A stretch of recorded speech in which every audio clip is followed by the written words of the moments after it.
Hi everybody, this is Craig. I'm with triatomic fuel cells where we turn water into fuel, H2O, turn into hydrogen and oxygen.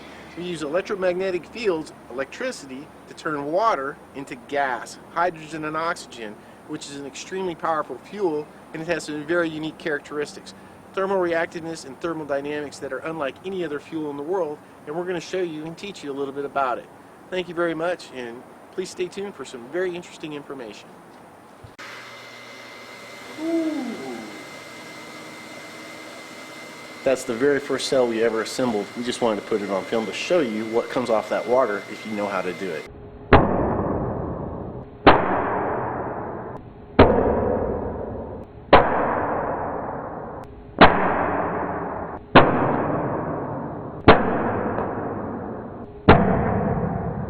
Water, it's fuel.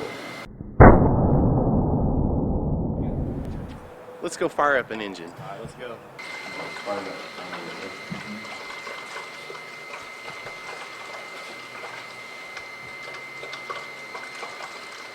What we're going to do is we're going to turn on a cutting torch, normally a cutting and welding torch. This is a hydrogen cutting torch that makes its energy using electricity and water. The water is the fuel, electricity is the processor. I'm going to turn this bad boy on right here.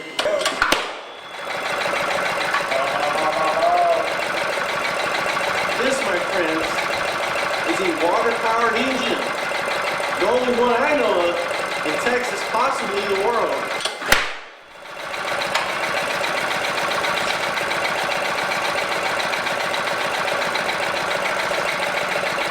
Triatomic water engine. My baby. It's running.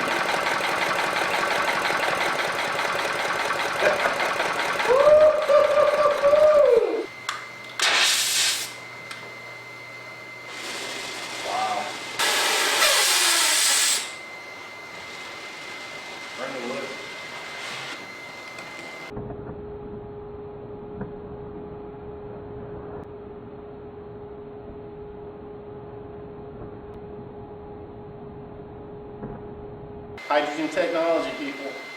Things that you can do if you know how. And we know how. Triatomic fuel cells. Craig Westbrook. Hello everybody. One of the very interesting things about HHO fuel is its reactiveness. It seems to have a different thermal characteristic depending on the material it goes up against.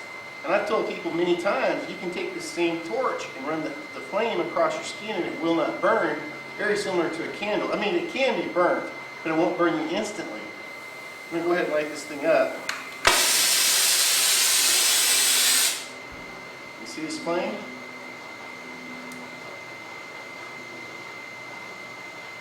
My hand's intact. Put it near the wood and watch what happens. I can feel the heat all the way over here. That's how much reactiveness is to this flame. That is HHO. Very interesting fuel, nothing else like it. Hydrogen, oxygen, rounds gas, that's what we're all about.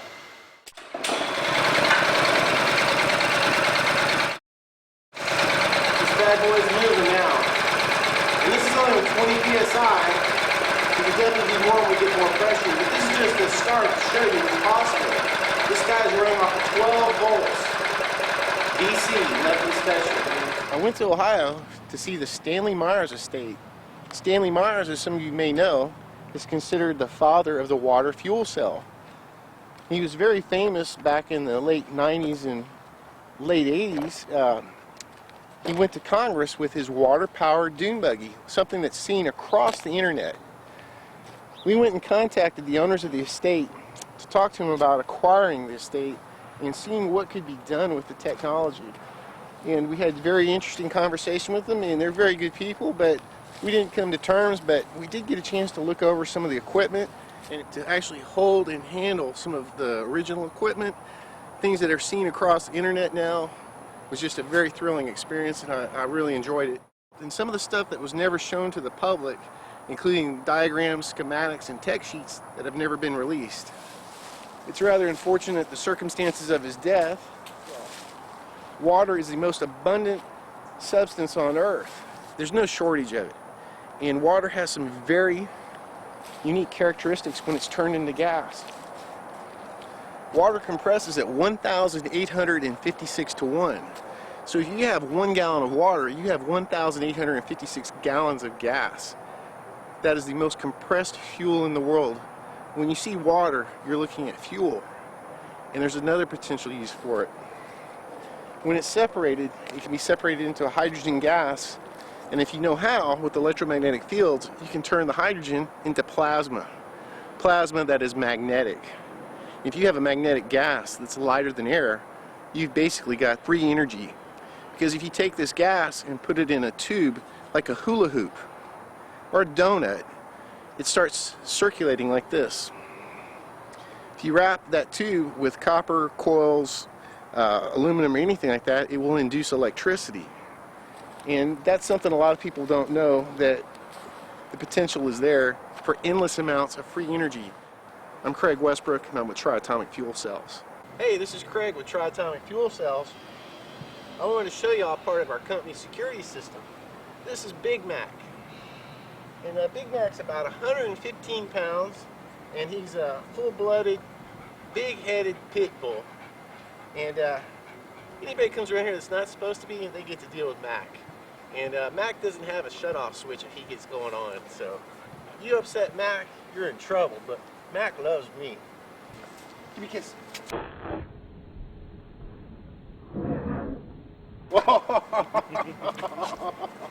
I love my doggy.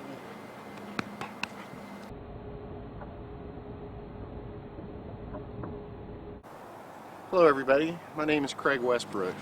I want to show you something that's very interesting. This is a regular magnet. It's called a rare earth magnet. It's very, very strong. This is an aluminum tube. Magnet doesn't attach to the tube. You drop that, see how fast it falls? Watch what happens.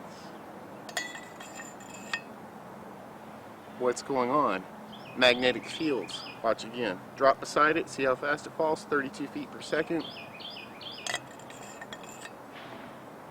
Let me show you what's happening. What you're seeing is the force of magnetic fields going against aluminum, which is a diamagnetic material. Something that a lot of people don't talk about. Diamagnetism is anti-magnetism. That's when your magnetic fields are interacting with a substance that does not want to cooperate, and it's dragging. And there's another interesting thing that's happening here. See that? That's part of our camera stand. It's attaching to it. Is this aluminum